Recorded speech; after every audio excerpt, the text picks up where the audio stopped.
Lastly Prasad గారు ఇక్కడ ఇప్పుడు రవి గారు చెప్పిన అనాలిసిస్ అంతా చూస్తే వేవ్ క్లియర్గా ఉంది.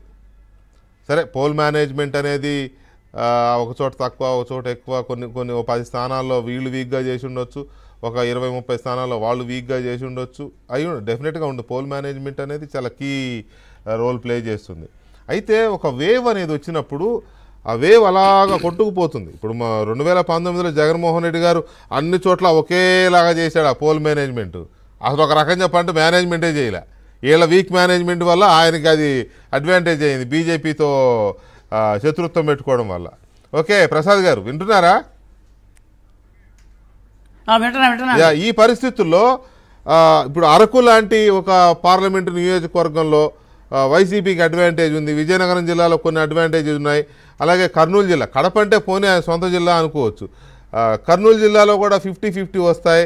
లేదు నెల్లూరు ఒంగోలు స్వీప్ అనుకున్న జిల్లాల్లో కూడా ఇవాళ వైసీపీ 3-4 సీట్లు ఇక్కడ 3-4 సీట్లు అక్కడ తీసుకునే పరిస్థితి ఉంది. చిత్తూరులో కూడా 50-50 అనే పరిస్థితి వచ్చిన వార్తలు వస్తున్నాయి కదా. ఈ వేవ్ అనేది అట్లా ఎందుకు లేదు? మరి కూటమి వైపు ఉండాలి కదా. బ్రీఫ్గా ప్లీజ్. అంటే మీకు వేవ్ లేదని ఎలా అనుకుంటారు? ఇప్పుడు వేవ్ అనేది ఉంది కాబట్టి ఈ 151 స్థానాలు పోటీ గెలిచిన 2019లో గెలిచి వైనాట్ 175 నుంచి ఇప్పుడు ఆయన వైనాట్ ఎంత అనేది చెప్పలేని స్థితికి వెళ్ళిపోయాడు.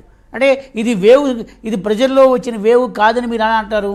ఎందుకంటే గత వారం రోజులుగా మీరు ఎన్నికల ప్రణాళిక, ఎన్నికల ప్రచారం, ఆంధ్రప్రదేశ్లో జరిగిన అంశాలను పరిశీలిస్తే 4.5 సంవత్సరాల ప్రభుత్వ వ్యతిరేకత ఒకటి, ఒకే ఒక్క జీవో సృష్టించిన సునామీ ఒకటి, ల్యాండ్ టైటిల్ యాక్ట్ అనే ఒకే ఒక్క జీవో ఇవాళ జగన్మోహన్ రెడ్డి ప్రభుత్వానికి ఊపిరి తీసేసింది.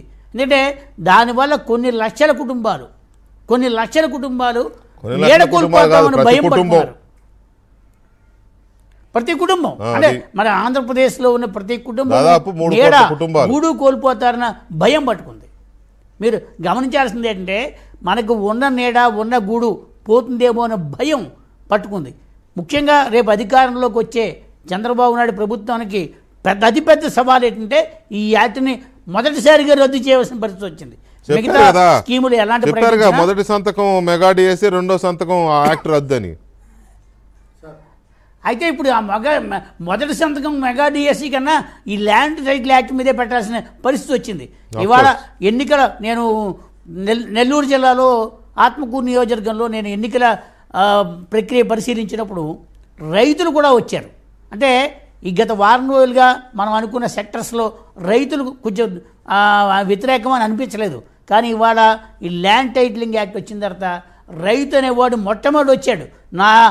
నాకున్న నీడ గూడు అన్నీ పోతే నా భవిష్యత్తు ఏమిటి, నేను ఎలా బతకాలి, అందుకంటే ఏడాది నుంచి మీకు సర్వే రాళ్ల మీద ఫోటో వేసినా వాళ్ళు బాధపడలేదు, పాస్ పుస్తకాల మీద ఫోటో వేసినా బాధపడలేదు.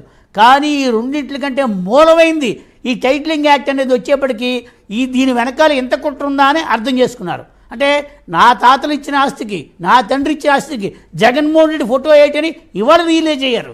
అందుకోసమే దాని వ్యతిరేకత అనిపించింది. రైట్ ప్రసాద్ గారు, ఎనీవే ఖచ్చితంగా చూద్దాం ఏం జరుగుతుందో. ఇవాళ నుంచి ఇక ఈ విశ్లేషణలు, ఇవాళ నుంచి ఈ ఉత్సుకత, లేకపోతే ఆ అనాలిసిస్, ఆ అంచనాలు, ఈ ఒపీనియన్లు, ఇట్లాంటి సర్వేలు చాలా బయటకు వస్తూ ఉంటాయి. ఒక్కొక్కళ్ళు ఒక్కోలా ఇస్తూ ఉంటారు. ఇందులో మ్యానిపులేటెడ్ కిచెన్ సర్వేలు, బెడ్రూమ్ సర్వేలు, లేకపోతే రియలిస్టిక్గా ఉండే సర్వేలు, ఇట్లాంటివి చాలా వస్తాయి. అన్నిటి మీద చూద్దాం ఏం జరుగుతుందో. అల్టిమేట్గా ఇక జూన్ 1నేమో ఎగ్జిట్ పోల్స్ వస్తాయి, జూన్ 4నేమో అసలు పోల్స్ రిజల్ట్స్ వస్తాయి.